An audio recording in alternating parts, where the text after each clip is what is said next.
और एक निवेदन आप सबसे करूंगा, जिसके घर में क्लेश ज्यादा मचता हो, बहुत ज्यादा क्लेश मच रहा हो, बहुत ज्यादा झगड़े होते हो, बहुत ज्यादा, तो महाराज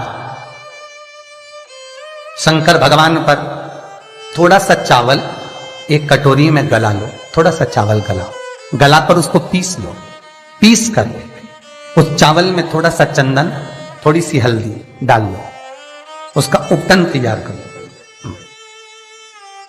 बुधवार के दिन, कोई भी बुधवार, शंकर जी के मंदिर में जाकर शंकर भगवान के शिवलिंग पर उस चावल का लेपन करो।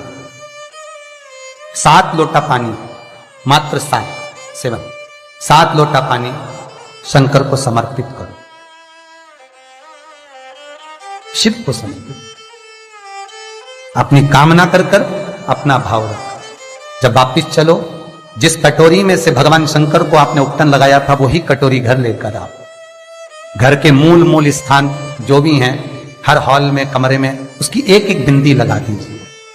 मात्र 3 बुधवार आप कर लीजिए, आपके घर में कभी क्लेश नहीं हो सकता। भूमि का कितना भी दोष होगा सिद्ध हो। जिस घर में रुपया आ रहा है, जा रहा है, 1 रुपए कमा रहे हो, 100 रुपए खर्च हो रहा है, घर में पैसा नहीं दिख रहा, व्यापार तो अच्छा कर रहे हो, घर में 4-4 लोग कमा रहे हैं, सब कोई मिलकर कमा रहा है, तो भी पैसा नहीं दिख रहा, तो भी धन नहीं दिख रहा, रुपया नहीं दिख रहा। महाराज, अगर धन संचिता में नहीं पड़ रहा, धन संचिता में नहीं आ रहा, तो महाराज शिव महापुराण की कथा कहती है, तिल्ली का लेपन, तिल्ली काले कलर की तिल को लेकर उसके साथ में थोड़ा सा चावल, और हमारे यहां चावल के साथ में चावल की धान आती है, आपको बाजार में मिल जाएगी चावल की धान, जिसको जौ का भाग अलग हो जाता है, जौ गेहूं की हो जाती है, पर चावल की धान कहते हैं उसको। इन तीनों को एक कटोरी में रख लो, तीनों को पानी में गलाना नहीं है, बस कटोरी में रख लो। महाराज, दरवाजे के नजदीक में, जब दरवाजे से अपन बाहर निकलते हैं तो उल्टे भाग में उसको रख दिया जाए। घर से 1 लोटा पानी जिसमें कच्चा दूध मिला हो, वो कटोरी शनिवार के दिन रखकर, रविवार को उठाकर ले जाकर कलश नीचे रखकर, सीधे हाथ में कटोरी रखकर शंकर जी को समर्पित कर दो। जल चढ़ा दीजिए। बाबा भोलेनाथ के जो चरण पादुका है, उस पादुका में वही तिल्ली, वही चावल का भात, वही जौ, जो आप चावल का धान बोलेंगे, धान, उसको लेकर दोनों भाग पर समर्पित कर दो। आते समय वो दोनों भाग पर चढ़ी हुई तीनों चीजें उठाकर लेकर आ जाइए। दुकान में, व्यापार में, व्यवसाय वाली जगह पर उसको रख दीजिए। कभी जिंदगी में संपदा कम नहीं होगी, संपदा बढ़ेगी। 3 रविवार आपको करना है सुख की प्राप्ति के लिए, ये भूमि के दोष को मिटाने के लिए। आपको कथा में पहले भी कहा था, बार, नक्षत्र, समय, घड़ी, पल, दिन, ये जितने भी बनाए हैं मेरे महादेव ने बनाए, मेरे शंकर ने निर्मित किए। एक एक पल, एक एक घड़ी, एक एक क्षण शिव बनाता। 4 महीने चतुर्मास के भगवान विष्णु देव सोनी एकादशी पर जब सोने जाते हैं, तो भगवान शंकर को बुलाकर कहते हैं, ये 4 महीने जितना दान, पुण्य, सत्कर्म, संकीर्तन, भजन, कीर्तन जो होगा शंकर, ये मैं नहीं करा सकता, तुम करा सकते। इसलिए चतुर्मास की शुरुआत ही श्रावण से, इसलिए चतुर्मास की शुरुआत ही श्रावण से। शंकर कहते हैं, पहले जल में चढ़वाता हूं, पहले मैं भजन करवाता हूं, स्मरण करवाता हूं, कीर्तन करवाता हूं, जितना भजन, दान, पुण्य, स्मरण, नाम, कीर्तन जो होगा चतुर्मास के अंतर्गत, वो सब देवभाग को प्राप्त होगा। पितरों को, पूर्वजों को, आहूतों को दान करो, पुण्य करो, सत्कर्म करो, चाहे गौ माता को दो, चाहे बहन बेटी को दो, चाहे किसी भिक्षुक को कुछ दो। उस समय तुम्हारे चेहरे पर सल नहीं होना चाहिए, उस समय तुम्हारे चेहरे पर, तुम्हारी नैनों में अश्रु नहीं होना चाहिए, उस समय तुम्हारे चेहरे पर प्रसन्नता होना चाहिए।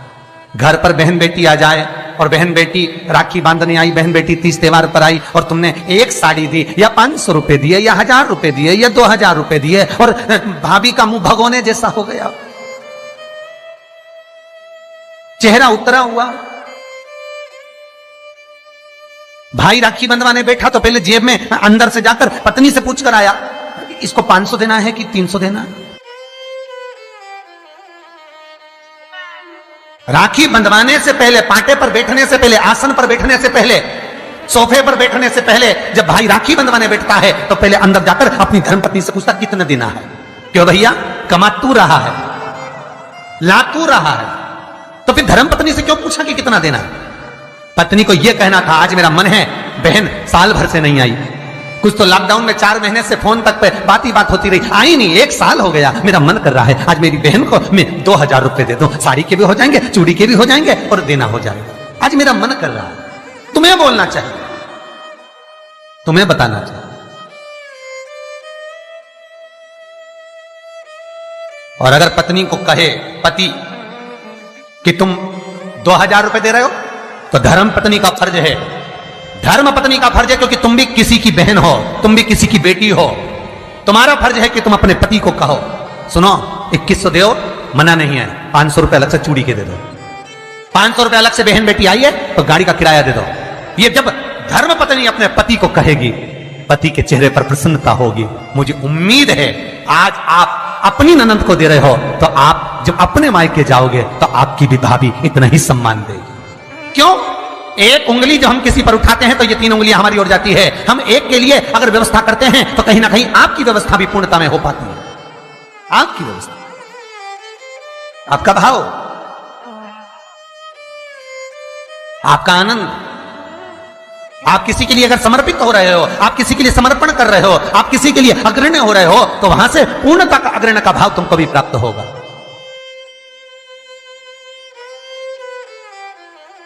रक्षाबंधन पर भाई राखी बंधवाने बैठ रहा है तो धर्मपत्नी से पूछ रहा है कितने रुपए देना है।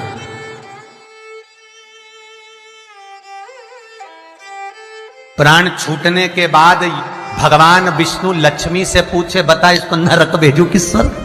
अरे बोलो तो रे भाई, भगवान विष्णु अगर अपनी पत्नी से राय ले तो,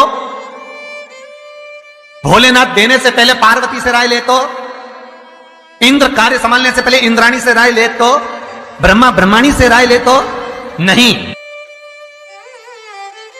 नहीं। अगर यमराज अपनी धर्मपत्नी दक्षिण से पूछे, ए दक्षिणा तू बता कि ये जो मरा है इसको मैं स्वर्ग भेजूं कि नरक? तो सबसे ज्यादा अगर दक्षिणा देवी बोलेगी तो एक ही बात बोलेगी यमराज की पत्नी, एक काम करिए इसको नरक भेज दो। क्यों? क्योंकि ये कभी दक्षिण मुख कर कोई काम ही नहीं करा। बोलो, दक्षिण मुख करके कौन कार्य करता है? दक्षिण मुख करके कौन पूजन करता है? दक्षिण मुख करके कौन स्मरण करता है? दक्षिण मुख करके कौन सेवा करता है? तो दक्षिणा को तो क्रोध आना चाहिए कि ये कभी मेरी ओर मुंह करके कभी भजन नहीं करा, इसने कभी मेरी ओर मुंह कर मेरे को देखा तक नहीं, कभी मेरी ओर मुख नहीं करा। तो दक्षिणा देवी तो क्रोध में आकर बोल देगी इसको नरक भेज दो।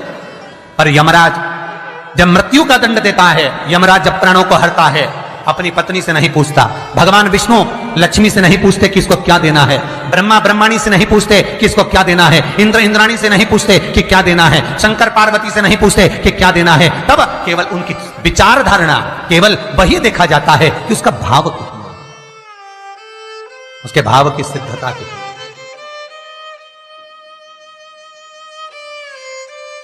पर आज का जमाना है, बहन जैसे ही आई राखी बांधने, भैया चलो बैठो पाटे पे, अंदर अभी आया, अंदर गया, कितने देना?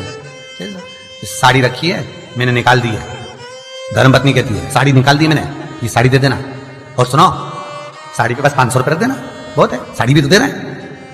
और ये तूने जो अपनी ननद के साथ करा, अब तू अपने मायके जा और तेरी भाभी तेरे साथ करे तो तुझे कैसा लगेगा?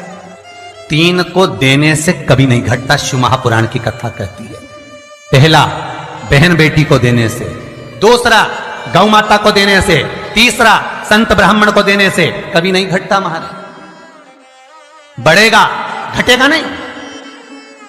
बहन बेटी को देने से कभी घटता नहीं है। तुमने जो दिया उसका 4 गुना अगले साल तक तुम्हें प्राप्त हो जाएगा। गौ माता को 1 रोटी दी है, गौ माता के निमित्त से 1 रुपया निकाला है, गौ माता के निमित्त से 1 रुपया भी अगर तुमने दान करा है, पुण्य करा है, उसके निमित्त का अगले वर्ष तक यही तारीख लिख कर रखना, कितना पुण्य प्राप्त होता है, कितना फल प्राप्त होता है, कितनी लक्ष्मी प्राप्त होती है। देने से घटता नहीं है।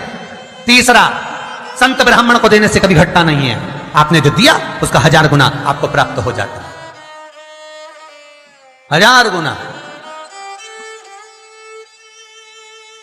श्री शिवाय नमस्तुभ्यं श्री सब्सक्राइब करें शिवाय हमारे चैनल वास्तु फैक्ट। नमस्तुभ्यं बेल आइकन दबाएं ताकि आप श्री अपडेट रहें हमारे हर शिवाय वीडियो से। नमस्तुभ्यं।